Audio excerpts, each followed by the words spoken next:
আসসালামু আলাইকুম বন্ধুরা, কেমন আছেন আপনারা সবাই? আশা করি সবাই ভালো আছেন, আমিও ভালো আছি। আজকে আমি আপনাদের মাঝে নতুন একটা রেসিপি নিয়ে হাজির হলাম। আশা করি আপনাদের অনেক অনেক ভালো লাগবে। তো বন্ধুরা, আজকের রেসিপি দেশি ট্যাংরা মাছ দিয়ে মূলো আর আলু দিয়ে চচ্চড়ি করে দেখাবো। অনেক সহজ একটা রেসিপি, সিম্পলভাবে করে দেখাবো। তো চলুন শুরু করছি আজকের রেসিপি। তো এখানে আমি এই যে কিছু দেশি ট্যাংরা মাছ নিয়ে নিয়েছি, ধুয়ে পরিষ্কার করে নিয়ে নিয়েছি। আর আমি পরে এপাশে নিয়ে নিয়েছি ট্যাংরা মাছগুলো কোটা কিন্তু অনেক সহজ আর অনেক ভালো লাগে আমার। তো আমি ট্যাংরা মাছগুলো ধুয়ে পরিষ্কার করে নিয়ে নিয়েছি। আর এখানে আমি একটা মূলো আর একটা আলু কুচি কুচি করে কেটে নিয়ে একটু সিদ্ধ করে নিয়ে নিয়েছি।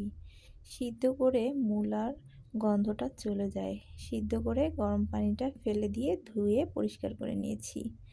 আর এখানে নিয়েছি কিছু মশলা।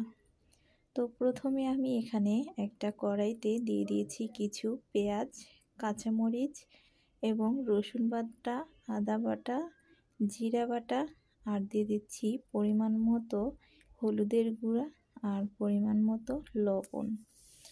তো এইসব মশলাগুলো দিয়ে দেওয়ার পরে এখানে দিয়ে দিচ্ছি আমি 1 টেবিল চামচ পরিমাণ ধনিয়া গুঁড়া। তো এই মশলাগুলো দিয়ে দেওয়ার পরে এখন আমি এখানে দিয়ে দিব সয়াবিন তেল। তো তেলটা দিয়ে এখানে আমি মেখে নিচ্ছি মশলাগুলো। তো এর ভিতরে যদি ধনেপাতা দেন তাহলে তো অনেক মজা হবে খেতে। তো যেহেতু আমার কাছে ধনেপাতা নেই, এজন্য আমি দিচ্ছি না। আপনাদের কাছে থাকলে আপনারা দিয়ে দিতে পারেন। তো আমার মনে হলো যে তেলটা একটু কম হবে, এজন্য আমি আবারও তেল দিয়ে দিলাম। এরপরে আমি যে ট্যাংরা মাছগুলো ধুয়ে পরিষ্কার করে রেখেছিলাম সেই ট্যাংরা মাছগুলো দিয়ে ভালো করে মেখে নিয়ে নিচ্ছি। তো খুব ভালো করে আপনারা চাইলে হাত দিয়েও মেখে নিতে পারেন। তো আমি খুন্তি দিয়েই নেড়েচেড়ে মেখে নিয়ে নিচ্ছি। তো এরপরে এখানে আমরা মূলো আর আলু দিয়ে দিব। তো যেহেতু আলু আর মূলাটা আমরা সিদ্ধ করে নিয়ে নিয়েছি, সিদ্ধ করে পানিটা ফেলে দিলে এর গন্ধটা চলে যায়। তো এরপরে এটাকে আমরা খুব ভালো করে মেখে চেখে নিয়ে নিচ্ছি। তো বন্ধুরা, শীতকালে যে কোনো ছোট মাছ এভাবে মাখিয়ে চুখিয়ে রান্না করলে কিন্তু অনেক ভালো লাগে খেতে। তো বন্ধুরা, আশা করি আজকের এই রেসিপিটা আপনাদের কাছে ভালো লাগবে। ভালো লাগলে অবশ্যই লাইক, কমেন্ট, শেয়ার করবেন আর আমার চ্যানেলটা অবশ্যই সাবস্ক্রাইব করবেন। তো আমি এখানে অল্প পরিমাণ পানি দিয়ে দিয়েছি আর একটু শুকনো মরিচের গুঁড়ো দিয়ে দিয়েছি, দিয়ে এটাকে নেড়ে চেড়ে এখন আমি এটাকে বসিয়ে দিব চুলায়।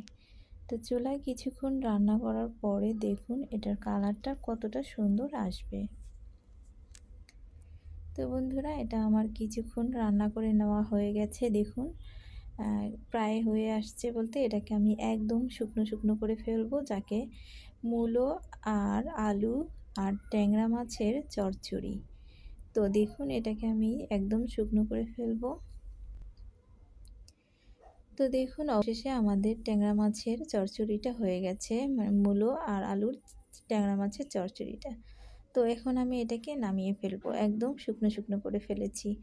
তো আমার কাছে এরকম খেতে ভালো লাগে, আবার আপনারা চাইলে ঝোল করেও খেতে পারেন। তো এখন আমার কাছে যেহেতু ধনেপাতা নাই, ধনেপাতাটা দিলে কিন্তু অনেক ভালো হতো। তো আপনাদের কাছে থাকলে আপনারা অবশ্যই দিয়ে দিবেন।